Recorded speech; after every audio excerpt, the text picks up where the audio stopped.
A warm welcome to all of you. Thank you all for joining us for this discussion. And I'm going to hand it over to Peter to take this discussion forward. Good day. Thank you very much, Anisha. Good day, everybody. And I welcome the panelists today, Letzebela, Werner, Aminu, and Prasanna. Thank you very much for joining us. The topic of this session is very important, taking on from what Prasanna just said earlier.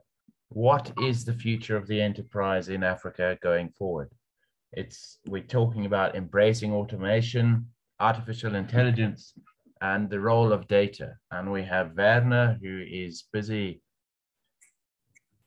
implementing a massive program across Coca-Cola to enhance the efficiencies of using data. And we'd love to hear from Werner his discussions on how he's doing that.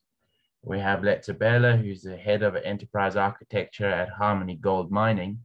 And we'd love to hear from your experiences, Letzebela, on how data, AI, and automation has become a critical component in your industry. And Prasanna, we would like to hear your views, but from what we've just heard earlier, and also particularly the challenges that you've experienced as well. So Letzebela, would you like to just do an introduction and the experiences that you've had to date using automation, AI, and data?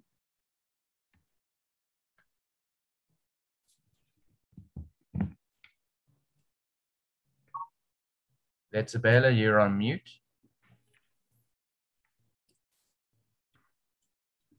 Good day, everyone.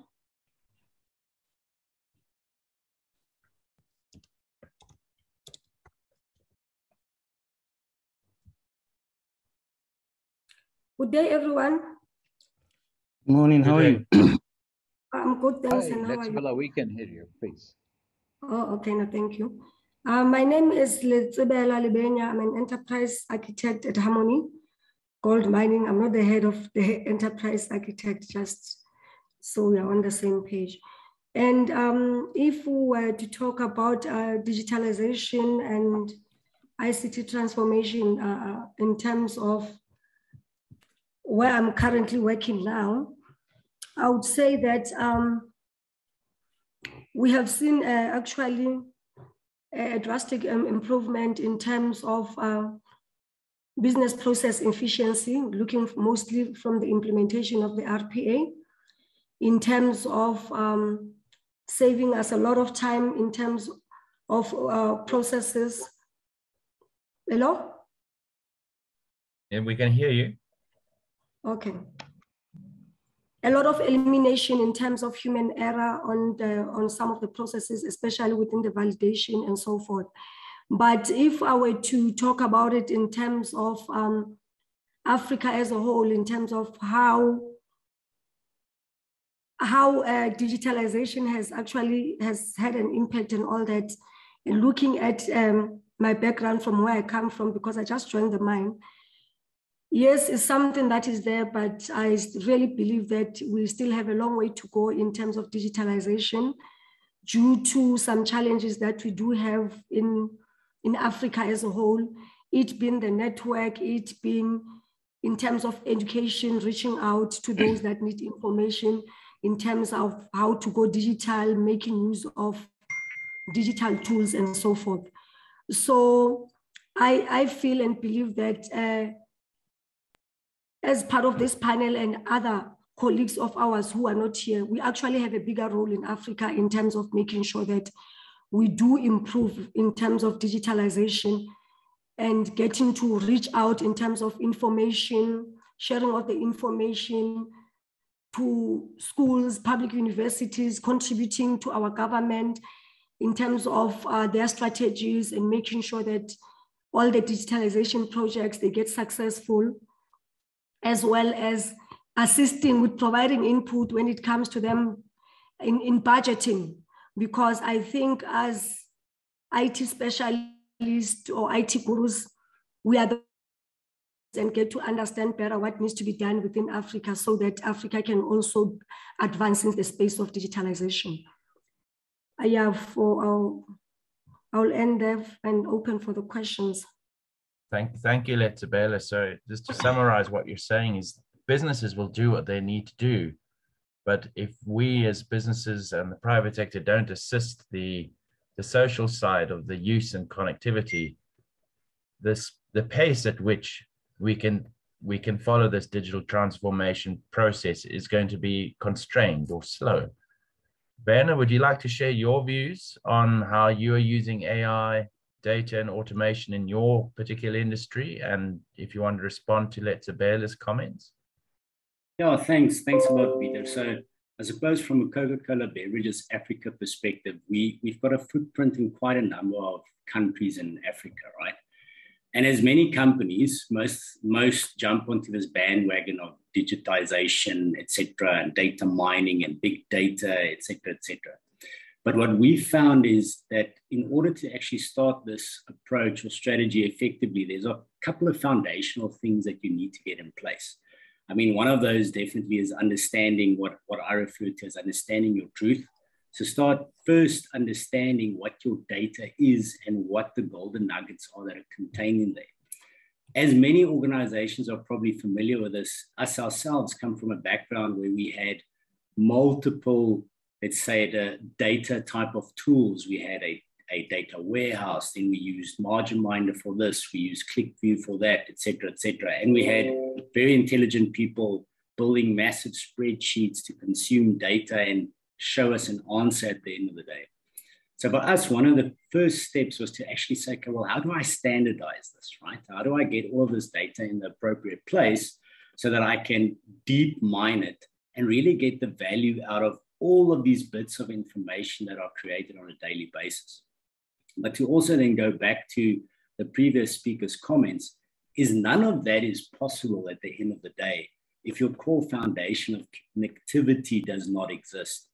I mean, in South Africa, as an example, in our industry, we don't really struggle a lot with connectivity between our manufacturing plants, our distribution centers, et cetera, back to the head office, back to the cloud, et cetera. But in other countries that we do operate in, connectivity can be somewhat of a challenge. So for us, it's been a very strong focus to start saying, okay, well, how do we firstly ensure our data integrity is correct? And we have a standardized way of consuming as well as getting this data from our various functional towers and processes, as well as the machinery and manufacturing, and then ensuring the next step that we can transfer and transmit data appropriately from a connectivity perspective. And there you have to start really engaging with the appropriate network providers in those countries to build that effective backbone for yourselves to have this information flow available for yourself. Because without that, at the end of the day, AI, machine learning, etc., none of those things are really going to work as effectively or in a real-time manner that you require them to. So for us, it's a foundational approach first, or has been, if I can call it that. First, get our data standardized, and then the next level was ensuring connectivity starts making sense and giving the rewards it's supposed to. Thank you, Ben. If I can just ask you a question, how long did it take Coca-Cola to actually come up with a standardized approach of, well, connectivity, let's identify connectivity, let's get the data in the right place? You know, new processes and procedures always takes time, and it becomes a costly exercise if you go along a certain path only to have to readjust. Has that been a challenge? No, well, put it this way. If you walk around in your own home, right, and you think about, I've got this iPhone, I've got that iPad, I've got a laptop connecting to my network. If you are a very conscious type of person at home, you soon realize that moving in between rooms in your house doesn't give you the connectivity experience that you expect from your mobile phone, as an example. So for us, it's fortunate that we are a very connectivity and culturally connected type of organization. But for us, it was always important to say, well, where do we invest first so that we are able to reap the benefits later? It does not help you hopping along, getting your connectivity right as you try and deploy solutions, because you will not get the value out of the applications or solutions you deploy if that connectivity is not there. So it's a strong business mindset in terms of connectedness, if I can call it that, and then putting the appropriate pressure on the network providers in those countries to actually come to the table as a partner of yours to drive this digitization in your organization. Thank you, Werner. And Aminu, you, coming from Kano Electricity Distribution Company, you are in a situation where you run effectively a network industry, where real-time information and the status of your network is absolutely critical so that you can provide services to your clients. How has the embracing of automation, AI, and data influenced your way of doing things?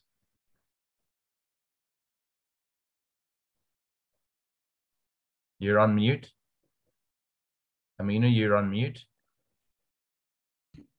Hello, can you hear me now? Yes.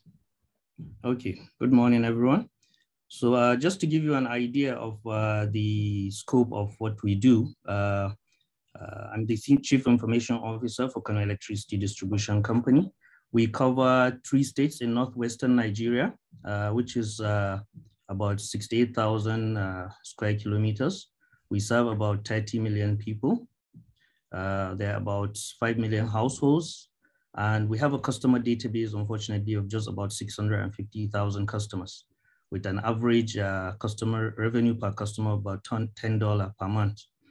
So coming in 2013, we met several challenges. First of all was the absence of an IT department.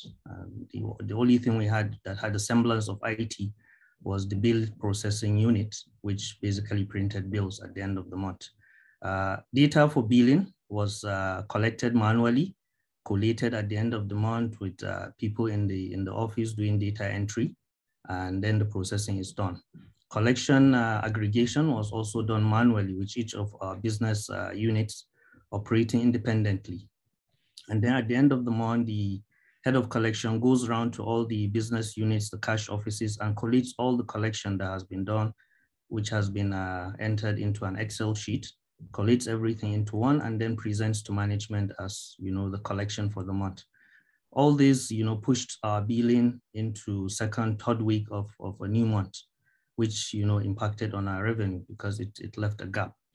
So the first thing we've had to do was actually get a hold of an inventory of our assets and our customers, because from the database, we had just less than 300,000 customers at the time, and there wasn't any way we could, recover revenue from an area with 5 million households, but just having less than 300,000 in your database. So typically the first thing to do was to do a customer enumeration and asset indexation. So we had to, go and audit our assets and index our customers to the assets. To do that, we had to build mobile apps and had to do data collection across the 3 states. That was a challenging process, which took us over 3 years. We were able to capture about 1 million customers in the process. It was also a regulatory requirement, so it gave us further impetus to see that it was delivered. So, but in doing so, we were met with several challenges, most especially when you go to the rural areas. There's a problem of good connectivity. So the field force working in the rural areas were not able to connect properly. So we had to have, an offline system for them, whereby after data collection, they have to go to a collection point where there is good connectivity, and then they can upload. This hindered our ability to be able to do performance tracking of the sales reps, because it didn't offer us the real-time visibility that we needed. Having said that, we've made strides in other areas. For example, the technical data audits, where we collect data every hour, load data, outage reports, and send to the regulator. This is used in calculating the bills that we're supposed to pay, the energy bills we're supposed to pay to the market. And before this, it was really a very manual process, whereby we had to enter into a register manually, write it into a register. Then at the end of the month, somebody sits down and type this into an Excel sheet, then uploads it to the regulator. We've automated it now, and you can sit in the injection substation, input the data on the mobile app at every hour and at every outage, and that data goes straight. In the future, we're working, hopefully in the next 3 months, we're going to have a full automation, because we're going to activate the AMI and have the smart meters deployed on the feeders, send data directly to the regulator. That will reduce, the losses we have and the time gap in having to send this data. So basically, these are some of the things we've been able to do. In terms of using AI, we have, I think, distribution companies in Nigeria, I think, have some of the largest data that is available in the country, which allows you, basically gives you location, coordinates, address, and all the details you could need for a customer. So it's easy to get a lot of information, from the purchases and the vending history of customers. So we've noticed in the areas whereby we've metered, there's usually a drop in energy and a drop in collection, after a period of time. So we've been able to use AI to basically pull the data and identify areas that we have suspected meter bypasses. So using that, system gives you areas where you can manage, or you can be specific in monitoring customers and identifying those that have done a bypass. And hopefully in the coming months, we're going to have our SCADA up and running, connected to the AMI, and have data streamlined.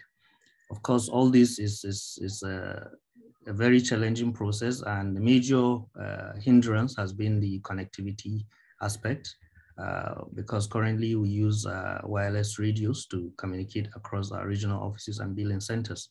But to have proper automation on the OT side, because this equipment are real time, you need your gears and the what's it called, the automation on the distribution transformers, the breakers to be reactive, immediate reaction in real time. This is only available when you have a fiber network, which is very expensive. So I think for now, this is what I have. Thank you, Aminu. And just a question, being the fact that you're not working in the, shall we say, the major commercial areas of your country, have you found skills acquisition a challenge? Well, yeah, in school, skills acquisition is a challenge in the distribution industry, because most of the workforce in the distribution industry are divided into two parts, the technical and the commercial. In terms of the commercial, there's a bit of a skill gap, because all the staff, most of the staff we have now are staff we've inherited. A lot of people are not going into that aspect of engineering because, I don't know, of the safety and the requirements for an engineering, degree, and the necessary experience you need to be on the job. On the commercial side, it's not a challenge. We have a lot of commercial staff. On the information technology side, we have we have people with very good skill sets, but then at the same time, we have to build a lot of skills while working. We have a scheme for students to do an industrial training, whereby they come in for 6 months and they learn skills, on-the-job skills that would enable them to complete their final project in the university and then carry on those skills in the workplace.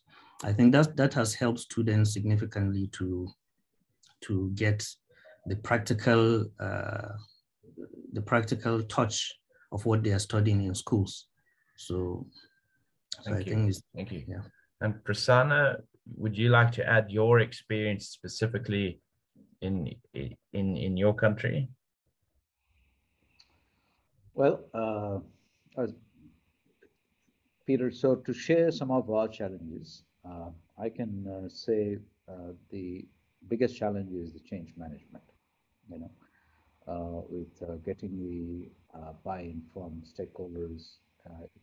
It's a change in the mindset, you know. I And think, also, Prasanna, we might have a connection problem. Can you speak up? can you hear me okay, Peter? Yes, now. Okay. I'll just close it. Okay. Uh, so the biggest challenge we face is with the mindset. That is to me the fundamental thing. Then training and adoption. Many people see automation, especially in the line management.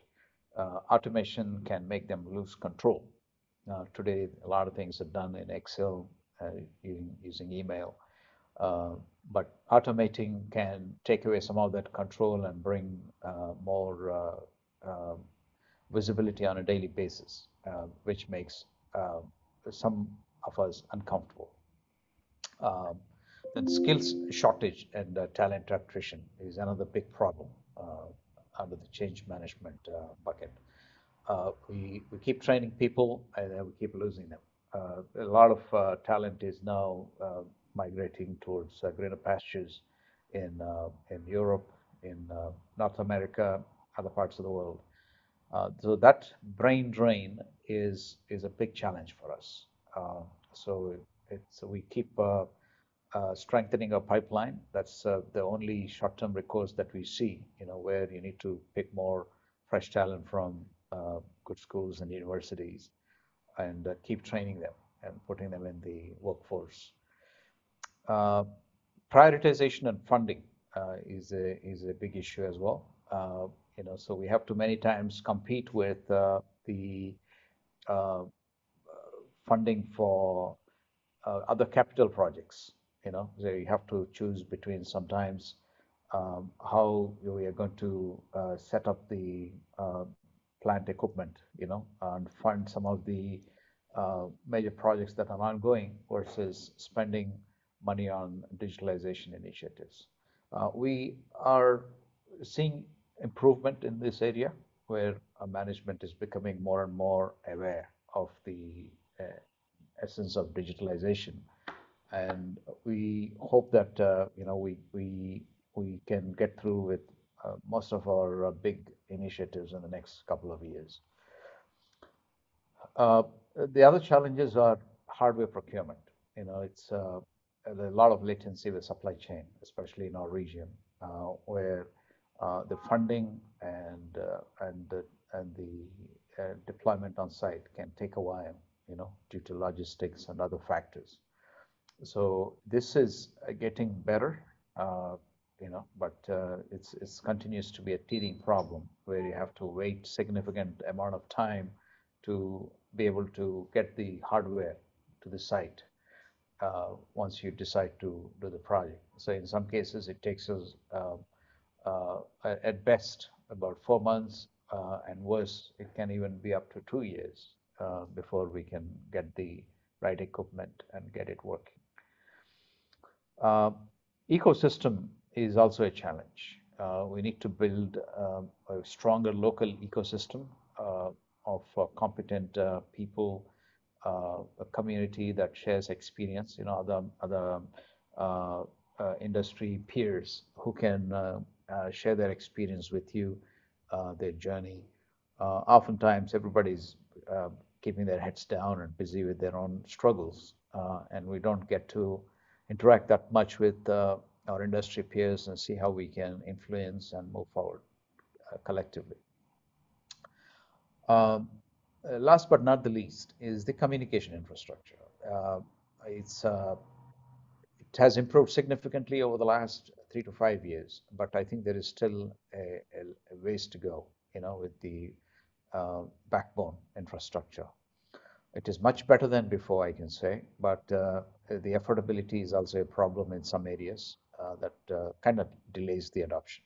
So with the advent of, I wouldn't even go as far as 5G. 5G is fabulous, and we'll certainly look forward to having that.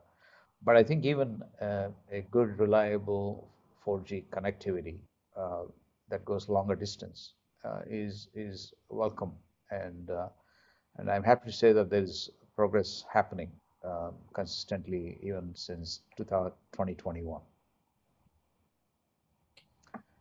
Thank you very much, Prasanna. I have one or two questions, but I have received two questions from the viewers. One is from Morgan Vang. I hope I'm pronouncing that correctly. The question is, are there any possibilities of extreme AI implementation? Does anyone want to answer that question? I can take that. I mean, I don't know what what is meant by extreme AI, but I can say the good thing about AI is the cloud scale. You know, you don't need to set up a big server in your data center and fire it up and program it. They're ready to consume services with AI. And they're getting, you know, their automation tools like UiPath and Microsoft Power Automate, etc. I think almost all cloud providers have their own flavor of AI automation nowadays. You know, speech services, AI services. So I think even normal AI would go a long way. You know, it's to me.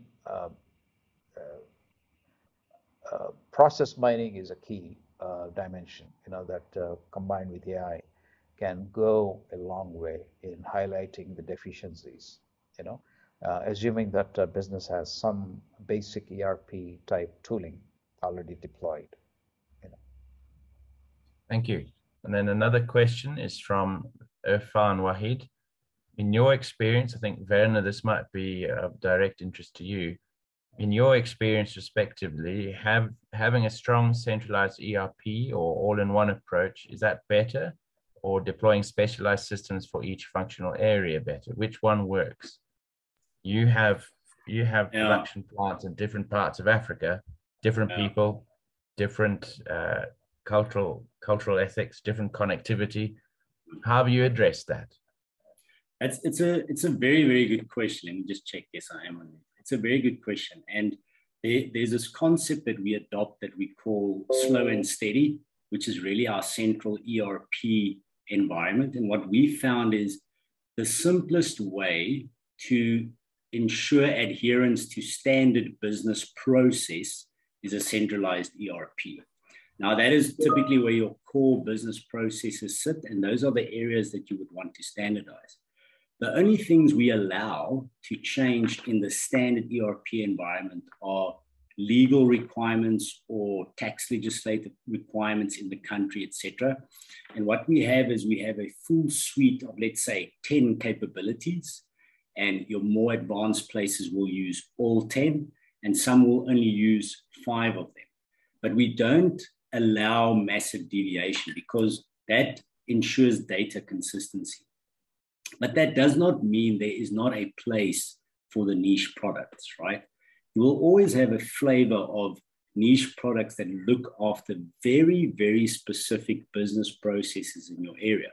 And what we do in that space is we call that more the, you know, hit and run type of world where you can do quick changes and it's not going to impact and make trucks stand still immediately.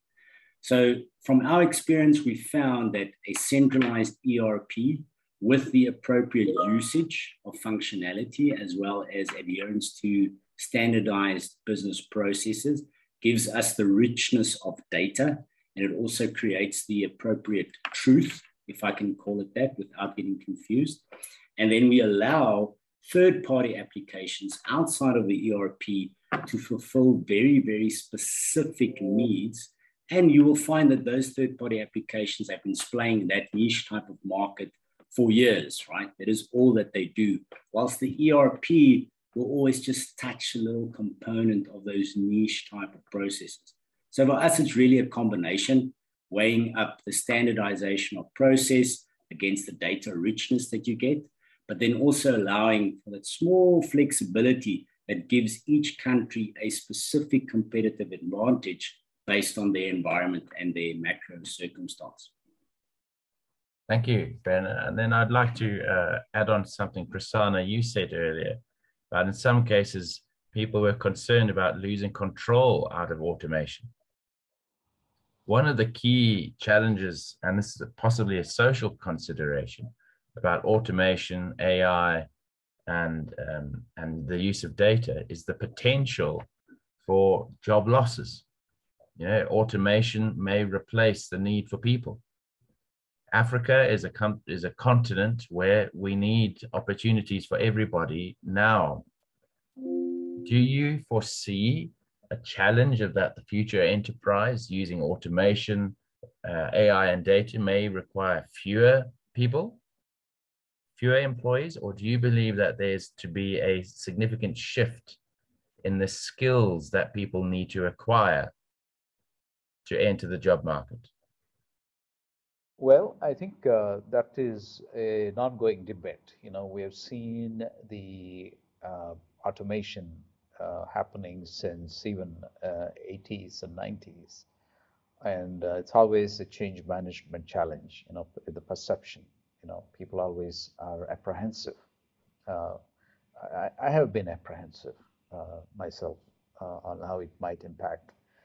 But the sum total is that automation changed the way we work. It made us more productive. It made us scale. You know, I think there is need for a lot of scalability. You know, there is, you know, today our biggest problem is not lack of adequate technology, but absence of right skills. I mean, skill shortage is still a problem. I mean, we still suffer from talent attrition. You know, I mean, AI is not going to fully replace the need for people. You still need operators. You still need people to interact with people. We're not going to transcend to a level where we're going to deploy robots to replace people. That is not going to be realistic, especially in our geography in the next many years to come. To me, I think that is more of a fear and apprehension that need to be addressed as well. So I don't see any real challenge to the employment. You know, in fact, it's the other way around. We need more talent. I think you've accused me of being a Luddite there, Prasanna. Let's, Bella, if I can take on what you said just now at the very beginning about the importance of partnering with government, both to get government to understand the actual costs and get government to understand what is needed. Prasanna is saying we've got a skills shortage. There's a potential for a brain drain. You mentioned that during your session that there's a need to engage more with government to ensure that we get the connectivity and we get the skills that we need. What are your views of how we as private industry could achieve that? Do you have any examples with regards to IT or digital enablement skills that you can use as examples? Okay, if you look at, for example, in South Africa, the bigger metros, they are implementing the free Wi-Fi in all the community areas, in the townships and all that, so that the communities can be able to have access to the internet, to the network. Therefore, they can be able to use any devices available and so forth. So I would want to believe that our leaders from the government and our traditional leaders in our communities, they know their communities very well. They know the needs of the communities. So them working together with us from the professional world within ICT, we can come up with a better strategy in terms of how we can enhance technology and digitalize better in Africa. That also includes knowing very well from the schools in terms of how much skills do we need to, how many people do we need to improve their skills, how many do we need to train in order to make sure that we have enough skills, and how can we make sure that we retain those that are skilled within IT, within our countries, and so that they don't go to countries like Europe and all that. But on the other hand, us as individuals within the ICT industry, we have a bigger role that we have to play in making sure that ICT is appreciated from the government, from the communities, all the stigmas that are there, and the understanding in terms of the impact in a positive way that ICT can bring in, or digitalization can bring in our continent. In that way, I would want to believe that we can also come in the top continents as a continent that has people with better skills in terms of digitalization, automation, and all that. So if you look at other industries like health and all that, there are countries that they were always happy to have Africans working there because of what we are good at in terms of physical work when it comes to, like, for example, in health. Whenever they get people coming from Africa, they knew that they're going to get people with good skills who can do anything. So is within ICT and digitalization is something that we can do. You can, if you look at, for example, as well, during the pandemic, most of South African universities, if not 90% of them, you'll find that when that change came in where students has to now start studying from home and all that, government went and partnered with some private sectors where they got some funding donation in terms of getting the tools to get the data for the students so that they can be able to study and all that. So I think that, yes, we may be committed in the organizations where we are working and all that, but we also maybe somehow need to go out and reach out, not from a formal point of view whereby we have to have an organization that is running that, but just to contribute as individuals in terms of information about digitalization, automation, sharing with the leaders out there, with the ordinary people in terms of how much it can help. If social media, your Instagram and all that can take over the world in this manner, so is digitalization and automation and other things that we are doing so that it can also be appreciated. I mean, social media today is a job for some people. Thank you, Lethabela. I think what you've summed up is automation is going to happen. AI is going to happen. We're going to use data and we're going to improve connectivity. And we need to join the bandwagon, solve skills, learn how to do it, learn by doing. For example, I don't know how to code yet. My daughter's joining a coding course. But our job here as members of this panel is to express to everybody that this pathway is happening. I mean, Aminu, for example, do you have a talent management strategy that is structured to continually enhance your team's capabilities in AI and automation? These are the types of strategies that every business is going to need because the apps change, the programs change, the size of the IoT devices change, which means you can put in a lot more in different places. How do you keep up with this industry change that happens so quickly? Well, training. Basically, I'm really optimistic about the talent pool we have in Nigeria.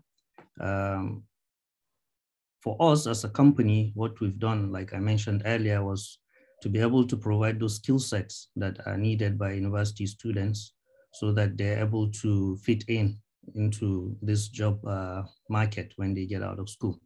But having said that, jobs are really very hard to come by, most especially with the increase in population.